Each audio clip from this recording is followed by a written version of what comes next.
Masakit na pagkatalo sa Amerika. Vincent Acero Asulabio tinapos by round 7 ng Japanese fighter na si Katsuma Akitsugi. Narito ang buong kwento. Sa Florida, USA, isang masakit na pangyayari para sa kampo ng Team Philippines matapos matalo si Vincent Acero Asulabio by round 7 technical knockout laban niyan sa Japanese rising star na si Katsuma Akitsugi sa kanilang main card showdown ng November 8 oras sa Pilipinas. Sa unang round pa lang mga kakwento ay kapansin-pansin na agad ang tensyon sa ibabaw ng ring.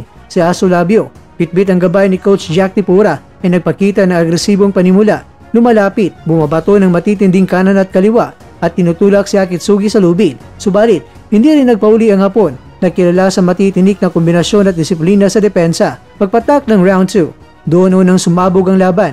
Isang matinding left hook to the body mula kay Akitsugi ang nagpatumba kay Asulabio. Saglit na natigilan ang mga manonood habang nagbila ang referee. Ngunit sa tapang ng pambato ng Pinoy, agad siyang tumayo at ipinagpatuloy ang laban. Isang eksenang nagpasigaw ng Laban Pilipinas mula sa mga Pilipinong boxing fans sa arena. Hindi pa doon nagtapos ang matinding aksyon. Sa round 3, sinubukan ni Asulabio na bumawi. Pinatama ng mga counter right straight at uppercut combinations na tila nagpayinig kay Akitsugi. Ngunit muling sumubok ng body attack ang Hapon at 2 beses pa ulit bumagsak ang Pinoy Warrior sa sumunod na rounds. Sa round 5, nagpakita ng puso si Asulabio. Bumalik ang kanyang ritmo. Nagsimulang gumamit ng footwork at angles at ilang beses ding tinamaan si Akitsugi ng clean jabs at cross punches. Kitang-kita ang mga pagnanais siyang makabawi. Matapos ang sunod-sunod na pagbagsak, lumalaban pa rin ang Acero, sigaw ng mga taga-suporta online. Pagdating sa round 6 mga kwento, muling bumagsak si Asulabio mula sa isang perfectly timed liver shot. Napaurong ang Pinoy at halos mapangiwi sa sakit. Ngunit muli siyang tumayo, isang patunay ng kanyang matinding determinasyon bilang isang boksingero. Sa puntong iyon, ramdam na ng lahat na nagikipagbakbakan na siya hindi lang kay Akitsugi kundi sa kanyang sariling katawan na labis nang napagod.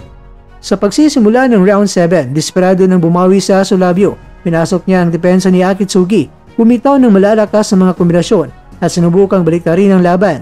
Ngunit muling tumama ang Hapon na isang vicious body shot combination na nagpahinto sa laban at dito na itinigil ang referee ang bakbakan. Ang official result, Katsuma Akitsugi wins by round 7 technical knockout. Habang inaakay si Asulabio ng kanyang coach na si Jack Tipura, makikita sa mukha ng Pinoy Warrior ang sakit at pagkadismaya. Ngunit hindi ang pagsuko. Agad naman din nagbigay ng pugay si Akitsugi sa kanya.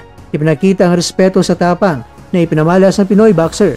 Hindi ko inasahan na ganoon katindi ang body shot niya, pero babalik ako. This is not the end. Maikling payag ni Asulabio matapos ang laban.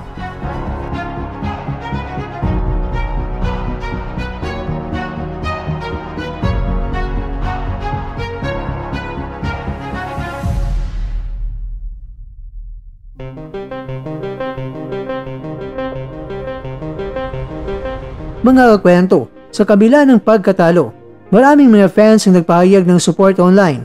Bounce back Acero ng Pinas at proud pa rin kami sa iyo. Ang trending na komento sa social media at para sa mga maraming Pilipino, hindi ito katapusan ng karera ni Vincent Asulabio. Ito ay simula lamang na isang mas malakas at mas matatag na pagbabalik. Kaya naman bounce back na mas malakas.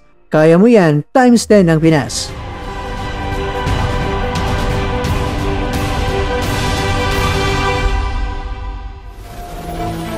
At dyan, nagtatapos ang ating kwento.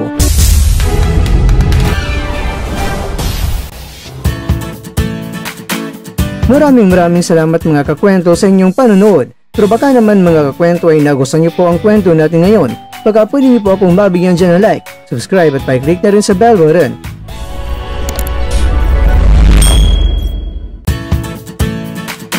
Pero bago tayo tatapos mga kwento, syempre, shoutout po muna tayo dyan sa ating mga kakwento. Kay kakwentong Ruel Lizardo, kay kakwentong Junjun Lariosa, kay kakwentong Jean Juegos, at kakwentong nanonood ngayon, shoutout siyo dyan. Bueno, lang dito na po muna ang ating kwentuhan at abangan na po ating susunod na video. At dito lang po yan sa isang channel na kung saan maaring ito'y mga kwentong di pa na kwento sa inyo.